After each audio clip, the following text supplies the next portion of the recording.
And yes, so basically we've been hearing a lot of great presentations about companies, and I decided to take a slightly different approach. I'll definitely tell you what Cledara does very briefly, but I'll focus mostly on the very exciting data that we have as a result of what we do. Let's see if this works. Yes. So, but my name is Cristina Vila, founder and CEO of Cledara. And basically this year alone, we've managed more than 300,000 software purchases and renewals from more than 1,000 companies spread across 32 different countries. Why do we do that? Well, because Cledara is a software management platform that helps businesses discover, buy, manage, and cancel all the different software subscriptions that they use to run their business. So let's look into the data.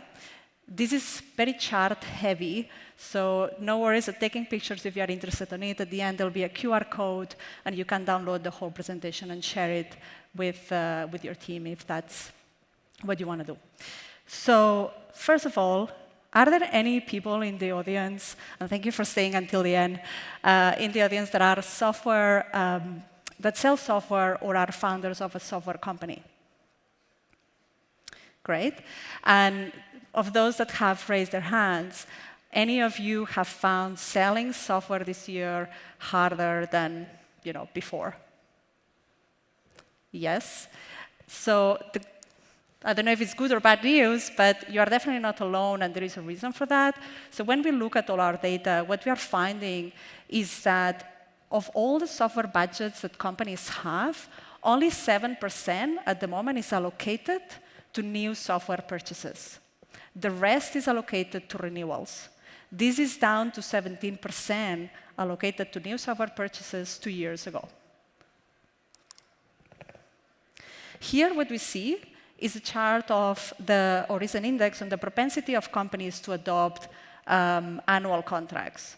That's something that at the moment when finance and IT are trying to renew those contracts, or buying new contracts, they're really focusing on those annual ones much more than before because they want to lock in those lower prices today. Now, this is good for finance and IT, but it's not so good if you're selling software, especially if you're in a competitive market, because your competitor is locking in those prospects for longer than ever before. So if you are not offering annual contracts to your customers or to your prospects, that's definitely a moment to start exploring those possibilities because the market is adopting it at a higher rate than before. Here we see the average spend on renewals versus the average spend on new purchases. And what we see from customers buying software is that they are willing to spend up to 38, almost 39% more on renewals. So again, here, what you want to do is make sure that for that customer base that you already have, that you look at ways of expanding within that customer base. And if you are looking at what to do with the new prospects that you have, try to look at land and expand go-to-market strategies. Maybe not go with your full price right away, because there is much more price sensitivity for those new purchases. And as we saw, the pool that's allocated to that is much lower. And what's happening with churn? Here we've divided it between US and Europe, because we see that there is a different dynamic. In 2022, the US companies reacted much faster to the changes in market, and they churn much quicker from all those software products that they had, while the European, that's the blue line, the European companies didn't churn as much, but they are churning much more now in 2023 and much steeper as well. So they are cutting deeper on their software spend at the moment that the US companies are already starting to recover. What we also see in this chart is some cyclicality. So a lot of the churn is happening in Q2. So basically, this index I didn't say, but if the lines are going up, means that obviously churn is increasing.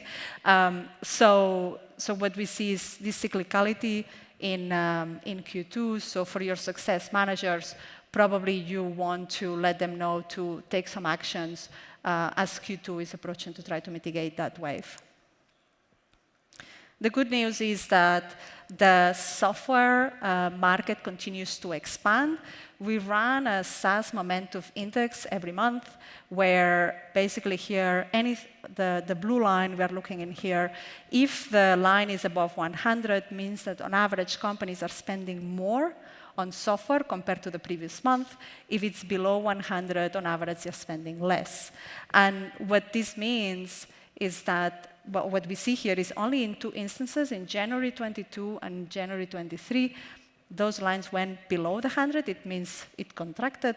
For the rest of the months, even as hard as it is to sell, software market continues to expand. And then what we separated that index is on big and smaller companies to see if, depending on who you sell, it has an impact. And here, the green line are the bigger companies, the blue line are the smaller businesses. So if you've been selling to bigger businesses, this year has been good for you. If you've been selling to SMBs, it's been very tough, and this intuitively we kind of know, because obviously funding is not come as easy for companies, which means that we don't have those companies just basically getting funding and expanding quickly. But the good news is that in August 23, we started to see SMBs outperforming big companies, which means that if you are targeting SMB businesses, then you will start seeing an improvement on the way in which you can close those deals. And we've also separated that on US versus Europe. Again, US reacts faster, so they stop buying faster, but they've now started to buy quicker as well, which means that if you're selling in the US, you will see that's becoming easier to close deals there, while in Europe, the blue line, we can see that that's very much plateaued. So here it will continue to be hard for a little bit longer. And there are always more products, basically. And again, here the US outperforms the Europe, which means that on average, they always have more software than European companies. And this is it. If you want to download the presentation, you can just scan the QR code. Very happy to also, you can join our newsletter, and we can send you updates of these reports on a quarterly basis. Thank you very much.